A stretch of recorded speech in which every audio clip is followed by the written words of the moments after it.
Sebelumnya, Assalamualaikum warahmatullahi wabarakatuh. Waalaikumsalam warahmatullahi wabarakatuh. Selamat siang teman-teman semuanya. Siang. Oke, jadi di sini Ibu akan menjelaskan tentang laporan hasil tes minat jabatan yang udah teman-teman lakuin kemarin ya. Teman-teman udah menerima hasilnya semua kan? Sudah. Oke, karena udah semua, jadi Ibu nggak perlu menjelaskan panjang lebar. Kita langsung aja ya teman-teman. Nah, yang pertama itu tentang 9 dimensi minat jabatan. Teman-teman kan kemarin udah ngejalanin ya atau melakukan tes minat jabatan. Nah itu tuh ternyata ada 9 dimensi. Yang pastinya teman-teman kan pas ngerjain itu sadar ya apa yang udah dikerjain. Nah yang pertama tuh ada pribadi sosial, tentang diri teman-teman, tentang teman-teman itu malah lebih suka atau lebih minat terhadap orang lain gitu, karena kan fokusnya ke sosial. Terus selanjutnya ada natural, terus ada mekanik, pasti kalau mekanik teman-teman nggak asing ya. Terus bisnis juga nggak asing, terus seni, sains. Nah terus kalau verbal itu tuh masuknya ke pembawaan, atau mungkin teman-teman yang lebih suka public speaking, lebih suka ngomong, lebih suka melakukan penataan bahasa, nah seperti itu teman-teman.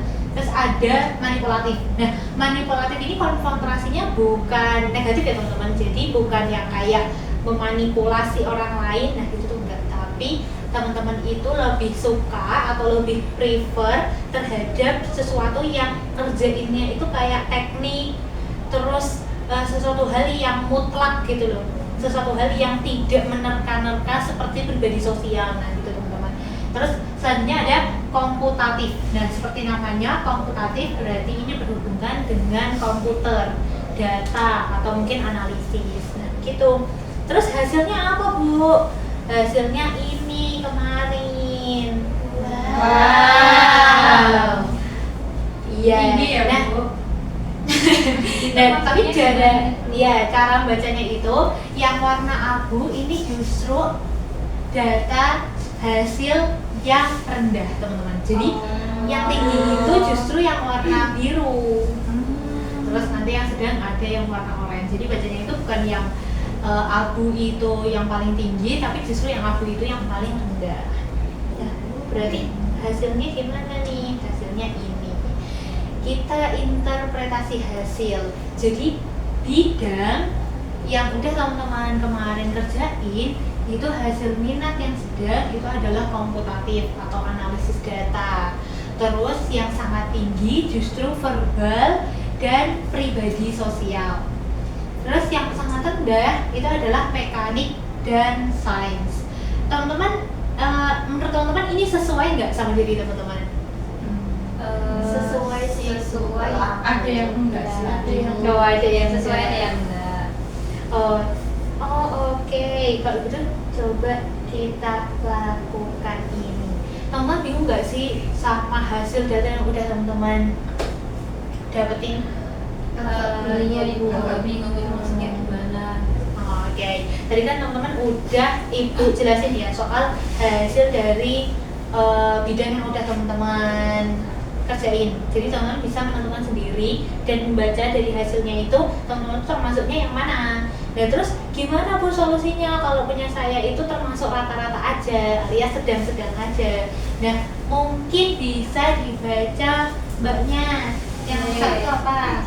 Satu, jangan diabaikan minat Yang sedang sedang. ya, sedang bisa berkembang menjadi tinggi seiring pengalaman. Nah bener, jadi minat yang cuma sedang-sedang aja itu kalau emang teman-teman ngerasa aku tuh sebenarnya suka ini loh Bu, tapi kok kenapa kok punya aku malah sedang ya. Nah itu tuh nggak usah berkecil hati, nggak usah sedih, nggak usah netting dan sebagainya. Teman-teman masih bisa kok mengembangkan minat yang teman-teman sukai walaupun ternyata hasilnya itu sedang atau rata-rata aja. Nanti sesuai dengan pengalaman teman-teman, atau mungkin teman-teman bisa ikut organisasi di sekolah, atau mungkin ikut kegiatan-kegiatan, ikut lomba, nah minatnya itu bisa meninggi. Terus yang kedua mungkin Mbaknya sebelahnya. Dua, gunakan sebagai pelengkap minat tinggimu, misalnya minat sedang di komputatif bisa mendukung karir di bisnis. Iya, jadi tadi kan Ibu udah menjelaskan ya soal komputatif itu adalah tentang analisis data gitu ya teman-teman. kurang lebihnya. Nah, itu tuh bisa mendukung karir di bisnis. Jadi kan kalau teman-teman masuk ke bisnis, itu ada yang namanya analisis, adanya mungkin pendataan atau mungkin keuangan, itu kan juga semuanya ada pembukuannya. Dan pastinya kan minat di komputatifnya akan bisa mendukung karirnya teman-teman. Jadi itu jadi minatnya itu nggak bisa berdiri sendiri. Teman-teman bisa menggabungkan 2 minat yang berbeda atau mungkin bahkan 3 minat yang berbeda terhadap 1 minat yang tinggi, agar nantinya yang tinggi itu bisa tetap stabil tingginya dan yang sedang yang itu bisa menjadi lebih tinggi begitu. Terus yang ketiga mungkin mbaknya. Iya. Yang ketiga, eksplorasi lebih dalam melalui kegiatan ringan, kursus singkat, membaca, atau mencoba langsung.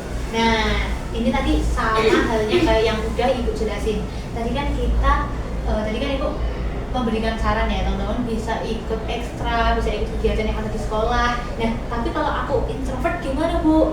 Kalau kayaknya enggak deh Bu, kalau aku ikut organisasi. Nah, teman-teman bisa membaca, teman-teman juga bisa menonton film. Mungkin kalau misal pada suka nonton film, cari film-film yang emang bermanfaat atau mungkin menunjang dari minat yang teman-teman lakuin. Mungkin drakor juga bisa kan, apalagi kita juga udah seru ya Bu. Iya dong, seru. Jadi minat itu nggak soal tentang formal aja, tapi juga teman-teman bisa memadukan dengan berbagai hal kegiatan menarik yang lainnya. Terus yang keempat mungkin mbaknya bisa. Iya, yang terakhir itu terbuka dengan kemungkinan bahwa bidang ini bisa menjadi minatmu di masa depan.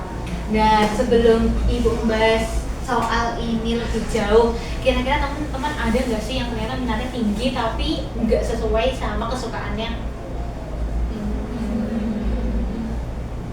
Oke, kalau emang ada atau mungkin malah nggak ada, teman-teman tuh bisa pakai yang ini nih, terbuka dengan kemungkinan bahwa bidang yang tinggi atau mungkin yang rendah atau yang sedang yang teman-teman lakuin itu tuh bisa menjadi minat di masa depan.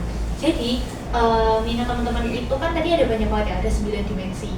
Nah, semuanya itu pastinya akan berguna di masa depan. Jadi teman-teman nggak bisa yang kayak aku nggak suka ini, nggak mau aku nggak mau gitu. Nah, ternyata padahal suatu saat nanti teman-teman suka. Jadi teman-teman harus belajar menerima dan juga mungkin mengembangkan minat-minat yang teman-teman miliki gitu. Oke. Nah, selanjutnya, terus gimana nih Bu solusinya kalau minatnya itu sudah tinggi? Yang pertama, nanti Ibu bacakan dulu ya. Yang pertama, itu ada jadikan bidang ini sebagai prioritas utama dalam memilih jurusan dan karir. Nah, teman-teman kan udah SMA tahun akhir kan. Nah, pasti udah mulai mikir nih kayak aku mau jurusan apa ya, nanti aku mau jadi apa ya, nanti aku mau kerja apa. Nah, minat ini bisa menjadi salah satu bahan teman-teman untuk berpikir atau mempertimbangkan jurusan yang teman-teman sukai. Kira-kira jurusan yang teman-teman sukai itu sesuai nggak minatnya, kira-kira nanti sesuai nggak bakatnya, sesuai nggak hasil IQ dan intelijensinya. Nah, itu bisa menunjang. Dan apalagi kalau misalnya ternyata minat yang disukai udah disukai tinggi juga kan, nah itu bisa tuh jadi prioritas utamanya teman-teman. Jadi teman-teman udah nggak bingung lagi sesuai nggak ya, ini nggak ya, nah padahal udah sesuai gitu. Terus yang kedua mungkin bisa mbaknya Ibu minta tolong untuk dibacakan. Saya Bu. Iya. Aktif cari pengalaman di bidang ini, ikut lomba, organisasi atau kegiatan yang relevan. Nah, tadi kita juga udah bahas di kalau misal minatnya sedang ya teman-teman. Nah, ini juga bisa misal teman-teman itu udah ngerasa minatnya itu tinggi di salah satu bidang, kayak contohnya verbal nih, tapi belum pernah punya pengalaman, atau mungkin saya minatnya doang nih Bu yang tinggi, tapi saya nggak pernah ngapa-ngapain. Nah, ini bisa nih menjadi momen awal atau mungkin jadi langkah awal teman-teman untuk mencoba hal baru. Kayak misal tadi kan Ibu contohin kalau ada teman-teman yang suka minatnya tuh verbal dan ternyata hasilnya tinggi. Nah, teman-teman bisa belajar di pidato, atau mungkin teman-teman lebih prefer ke dakwah, atau teman-teman mau jadi konten kreator, itu kan juga bisa. Jadi Bisa. Nah, itu kan bisa. Jadi kalau misal saya introvert tuh, saya kayaknya kalau saya suka verbal tapi saya nggak mau kelihatan orang-orang, jadi konten animasi itu kan juga bisa. Voice over juga bisa. Iya betul. Jadi Iya. banyak Iya dong. Terus oke, yang ketiga mungkin mbaknya bisa ikut minta tolong. Ketiga, jangan ragu untuk mendalami lebih jauh karena minat tinggi adalah modal utama kesuksesan. Iya betul. Jadi teman-teman itu tadi kan kita udah tahu nih, wah bisa ikut organisasi, bisa content creator dan sebagainya. Tapi nggak usah ragu karena minat yang kalian dapetin itu juga hasil dari tes kalian. Nah jadi kayak kalian udah tahu nih tinggi dan kalian emang suka dan sepertinya jurusannya juga akan cocok dengan saya. Dan oke, ayo mulai. Kita tuh kayak kita stop deh berpikir tentang gimana ya nanti, gimana ya gitu, karena kita udah tahu hasilnya dan kita udah punya data hasil diri kita sendiri. Nah berarti sekarang saatnya kita untuk memulai, jadi stop ragu-ragu gitu. Nah terus yang keempat, mbaknya bisa ikut minta tolong. Yang keempat, bangun portofolio atau pengalaman nyata sejak sekarang. Ini bener nih, bangun portofolio. Kira-kira teman-teman ada yang main LinkedIn nggak sih? LinkedIn, LinkedIn dia, Ada yang udah main belum? Belum sih, tapi Oke. sering lihat-lihat. Sering Saya cuma lihat. tahu tapi nggak tahu apa. Nah, buat teman-teman yang emang belum mulai atau mungkin ingin mulai tapi masih bingung nih Bu, mulainya dari mana? Bisa dimulai dari bangun portofolio diri. Terus mulainya dengan apa tuh? Bangun portofolio diri itu pakai apa Bu? Pakai ini, kan teman udah tahu nih minatnya di mana. Terus udah tahu kalau ternyata hasil minatnya tinggi. Terus saya juga emang suka Bu sama bidang itu. Ya udah, kita ikut pengalaman di terserah mau organisasi mau apa gitu yang udah kita bahas tadi. Terus kita bangun portofolio diri kita. Kita ingin punya branding diri tentang apa, kita pengen orang itu mengenal kita tuh seperti apa. Terus dimasukin deh di, tadi teman-teman tahunya LinkedIn ya, jadi ya ikut aja, dimasukin ke LinkedIn biar nanti teman-teman punya relasi yang ternyata selaras dan sefrekuensi sama minat teman-teman semuanya. Nah terus yang kelima, banyak kalian ikut minta tolong. Diskusi dengan guru BK untuk menemukan jurusan dan profesi yang paling sesuai. Iya, tadi kan teman-teman kan ada beberapa yang bilang kayak, duh saya masih bingung Bu, sebenarnya ini bacanya gimana, sebenarnya saya mau jadi apa ya, saya udah tahu sih minatnya paling tinggi apa, tapi bacanya tuh gimana sih. Nah teman-teman tuh bisa datang ke guru BK teman-teman semuanya. Nanti teman-teman boleh bebas milih guru BK-nya mau siapa aja yang teman-teman emang sukai dan ngerasa serak aja gitu ya, untuk membahas lebih jauh dari hasil minat jabatan yang udah kita lakuin bersama. Oke. Nah tapi kalau rendah gimana? Duh, tapi punya saya tuh ada yang rendah padahal saya suka. Nah ini ada 4 solusi yang ibu tawarkan atau ibu kasih ide, contohkan yang teman-teman bisa lakuin. Nah yang pertama, ini mau minta tolong ya Ibu ya? Boleh. Oke, kalau gitu mbaknya boleh nomor 1. Nomor 1, yang pertama jangan dipaksakan menjadi karir utama hanya karena tekanan dari luar. Nah iya benar teman-teman. Jadi tuh yang pertama solusinya adalah gak usah dipaksakan menjadi karir utamanya. Nah minat itu teman-teman kan tahu kan, minat itu adalah kesukaan. Minat itu adalah hal yang memang teman-teman itu jauh lebih menyukai minat tersebut dibanding yang lain. Ya, tapi kalau emang minatnya itu rendah terhadap suatu bidang atau mungkin salah satu bidang, yang nggak usah dipaksakan karena pastinya itu akan menjadi pekerjaan yang panjang kan durasinya, kayak nggak sekedar 1-2 bulan tapi itu akan menjadi pekerjaan yang cukup panjang. Nah pastinya kalau dipaksakan yang berdampak teman-teman bisa jadi apa kira-kira kalau misal terlalu dipaksakan? Mungkin pas kerja jadi burn out. Iya betul, bisa burn out, terus bosen, terus Terus nggak bisa apa namanya? Bisa berkembang. Iya, nggak bisa berkembang karena kan dari awal sudah tekanan. iya benar, teman-teman malah udah tahu sendiri nih, malah bisa menyebutkan ke ibu tentang dampak apa yang terjadi kalau misal dipaksakan. Nah berarti kita nggak perlu memaksakan hal-hal yang memang kita nggak minati. Oke, terus yang kedua, mbaknya sebelahnya bisa minta tolong. Kedua, pelajari secukupnya sebatas kebutuhan akademik, tidak perlu dikuasai secara mendalam. Nah, iya betul. Sebenarnya mungkin nomor 1 dan nomor 2 ini tetap berhubungan ya, tetap sama gitu. Jadi bahwa kalau emang tidak disukai atau minatnya memang tidak di dalam bidang itu, berarti tidak perlu dipaksakan dan pelajari secukupnya aja. Karena memang tadi kan saya juga menyebutkan bahwa semua bidang itu penting, perlu, dan kita akan membutuhkannya kan nanti. Nah, tapi kalau memang bukan minat kita, ya kita pelajari secukupnya aja. Kita pelajari sebatas umumnya aja yang mungkin akan berguna bagi kita. Tidak perlu sampai memaksakan untuk mendalami salah satu bidang tersebut. Terus yang ketiga, buatnya boleh minta tolong. Jika ada tekanan dari keluarga atau lingkungan, diskusikan dengan guru BK untuk mendapat pendampingan. Nah, ya ini bisa menjadi permasalahan kalau tadi kan ada ibu kan memberikan solusi untuk tidak dipaksakan. Tapi gimana nih Bu kalau orang tua saya yang memaksa? Gimana kalau ternyata bude saya, mbah saya yang maksa gitu ya, kayak siapa pokoknya salah satu keluarga saya yang memaksa. Dan itu teman-teman bisa nih datang ke guru BK untuk mendiskusikan kayak sebenarnya minat saya tuh rendah Bu terhadap salah satu bidang, tapi orang tua saya tuh pengennya saya jadi guru atau saya harus jadi PNS segala macam. Saya enaknya bagaimana ya? Nantinya guru BK akan setidaknya membantu untuk membicarakan kepada orang tua atau mungkin wali dari teman-teman semuanya. Nah, terus yang keempat,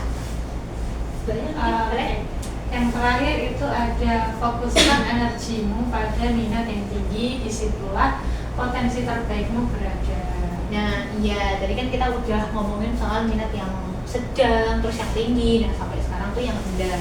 Nah, berarti solusi untuk minat yang rendah terus kayak itu nggak perlu kalian fokuskan ke yang rendah aja, padahal kalian jelas-jelas punya minat yang tinggi. Nah, minat tinggi itu aja yang difokusin, minat tinggi aja yang perlu kita prioritaskan, kita perlu sebarluaskan, kita perlu untuk meningkatkan agar kita tahu personal branding kita itu seperti apa. Nah gitu, jadi teman-teman tidak terlalu negatif thinking dan tidak tahu terpuruk terhadap minat yang rendah. Oke, nah terus kita udah sampai ke kesimpulan aja. Kira-kira kesimpulan dari mungkin nanti satu dari sebelah kanan dan satu dari sebelah kiri ya teman-teman. Bisa ya nanti coba ibu mau tahu kira-kira kesimpulan dari hasil minat jabatan yang udah teman-teman kerjain, yang udah ibu jelasin bagaimana cara membacanya dan bagaimana, dan hasil dari minat jabatannya teman-teman itu apa. Tadi kan kita udah ngomongin itu, dan solusinya juga seperti apa, kalau tinggi, kalau sedang, kalau rendah. Nah kira-kira kesimpulannya apa sih? Mungkin dari sebelah kanan dulu. Yang dapat saya simpulkan dari penjelasan ibu, dan setelah saya melakukan tes minat kemarin ibu, saya itu jadi tahu oh ternyata minat saya itu ada di bidang ini loh. Terus juga tadi saya juga sempat highlight yang ibu menjelaskan tentang kalau misal minat rendah itu nggak apa-apa, karena minat itu bisa berkembang seiring dengan berjalannya pengalaman gitu. Jadi kalaupun kita misalnya dapat hal itu tuh kita sukai, tapi ternyata itu di rendah gitu loh, ternyata itu nggak apa-apa, jangan berkecil hati karena itu bisa berkembang dengan seiringnya berjalan pengalaman kita gitu.